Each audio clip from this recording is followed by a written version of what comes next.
Assalamualaikum everyone, ketemu lagi di channel YouTube Smart Kendra. Di video kali ini aku mau bikin urap kangkung, dan ini cocok banget buat menu bancakan sama teman-teman, atau kalau misalkan ada keluarga yang datang, atau bisa juga dijadikan sebagai ide jual. Nah, mau tahu gimana cara aku buatnya? Langsung aja simak videonya sampai selesai, dan jangan lupa subscribe ya.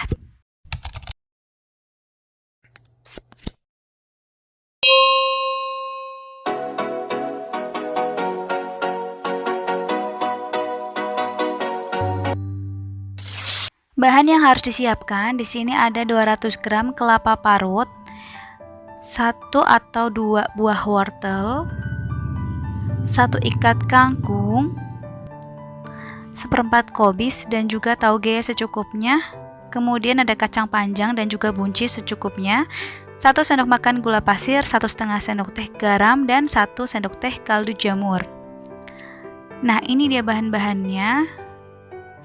Jadi langkah pertama di sini kita akan rebus sayurannya dulu, supaya nanti urapnya nggak cepet basi. Pertama yang aku rebus itu buncis sama kacang panjang, tapi ini kita rebus buncisnya dulu ya. Kenapa sih kok nggak bareng-bareng aja rebusnya? Karena setiap sayuran itu kan memiliki tekstur dan tingkat kematangan yang berbeda-beda ya. Jadi di sini aku pisahkan aja per sayurannya. Terus juga ini rebusnya nggak perlu lama-lama, nggak usah sampai yang mateng banget gitu. Pokoknya asal udah mendidih airnya, dan kalau dicicipin udah nggak keras-keras gitu, langsung aja kita angkat dan tiriskan. Selanjutnya di sini aku mau rebus kolnya atau kobis. Untuk taugenya aku rebus terakhiran. Nah, ini untuk kolnya juga nggak usah lama-lama. Kalau udah sedikit layu itu diangkat. Selanjutnya kita iris wortelnya. Di sini aku iris memanjang, terus langsung aja dimasukkan ke air yang udah dipakai buat rebus sayur-sayuran yang lain ya teman-teman. Nah, kalau udah empuk wortelnya, langsung aja kita angkat dan tiriskan.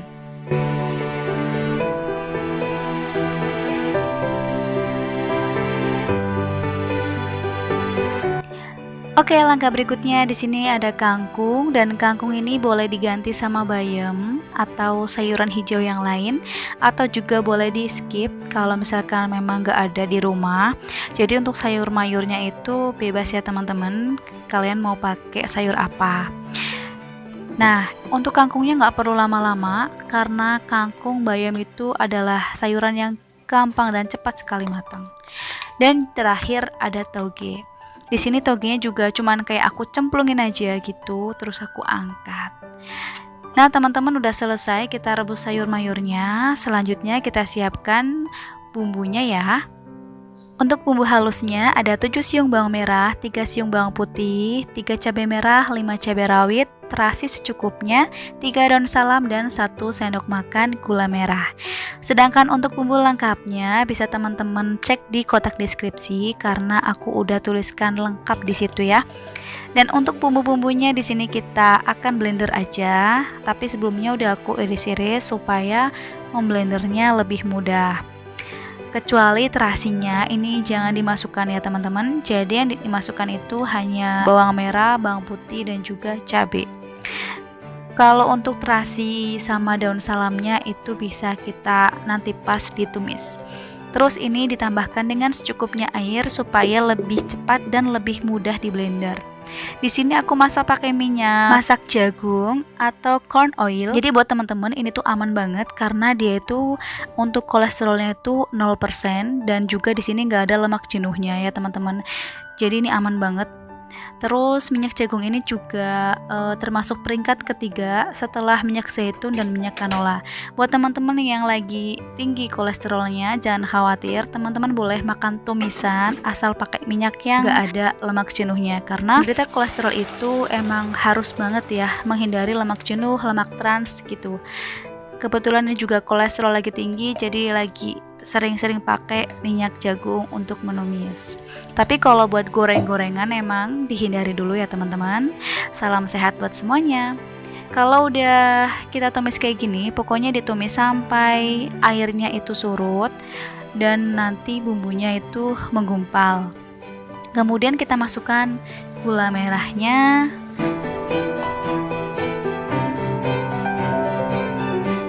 terus masukkan juga terasinya. Kemudian sambil diaduk-aduk supaya gula merah sama terasinya ini tercampur rata ke bumbu-bumbunya. Terus masukkan juga daun salam. Nah teman-teman, sebenarnya daun salam ini opsional banget, boleh di skip. Tapi karena aku kepengen ngambil aromanya, jadi di sini aku pakai daun salam yang udah dicuci bersih dan juga udah sedikit dirobek-robek. Masukkan juga bumbu-bumbunya seperti gula, garam, kaldu bubuk. Untuk kaldu bubuknya di sini aku pakai kaldu jamur dari Totole. Itu dijual bebas di Alfamart atau market terdekat gitu ya. Nah ini kalau udah sedikit surut kayak gini boleh dicicipin, dan juga ini daun salamnya aku sisihkan karena cuman aku ambil aromanya aja. Terus kita lanjutkan sampai airnya bener-bener surut ya. Kalau udah surut langsung aja kita masukkan kelapa parutnya. Dan ini kelapa parutnya juga opsional aja, disesuaikan sama sayuran yang kalian pakai. Kalau sayurannya banyak ya boleh dibanyakin atau ditambah.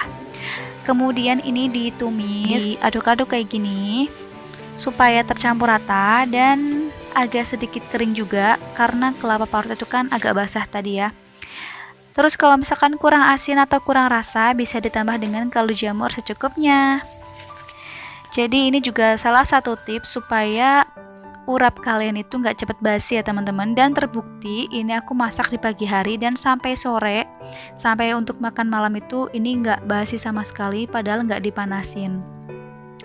Oke, setelah diaduk-aduk kayak gini, dipastikan sampai udah kering, bener-bener kering bumbu-bumbunya. Langsung aja, ini bisa disajikan seperti ini aja, atau boleh juga dicampurkan sayur-sayurnya. Jadi ini opsional ya teman-teman. Ada yang suka itu bumbu sama sayurnya dipisah, ada yang suka kalau bumbu sama sayurnya itu dicampur, ditumis bareng. Nah itu opsional aja, selera kalian masing-masing. Di sini aku coba untuk campurkan, barangkali rasanya lebih mantep karena supaya tercampur gitu, masak rasanya manis asinnya itu tercampur juga. Ini kita aduk terus sampai semuanya tercampur rata ya teman-teman. Nah ini dia urap kangkungnya udah jadi. Sebetulnya namanya tuh urap aja ya, karena di sini aku pakai kangkung, jadi aku tambahkan judulnya sebagai urap kangkung. Nah teman-teman, ini rasanya enak banget, cocok banget buat bebancakan atau buat kalau teman-teman punya usaha kuliner itu boleh ditambahkan jadi menu kuliner kalian. Cantik banget hasilnya dan rasanya juga enak banget. Jangan lupa dicoba resepnya dan ikutin langkah-langkah dan tips dari aku ini supaya urap kalian itu enak banget. Teman-teman selamat makan dan selamat mencoba. Semoga ini resepnya bermanfaat untuk kalian semuanya. Jangan lupa klik like, comment, subscribe, dan share video ini ke teman-teman semuanya. Terima kasih udah nonton. Sampai jumpa di video yang lain ya. See you.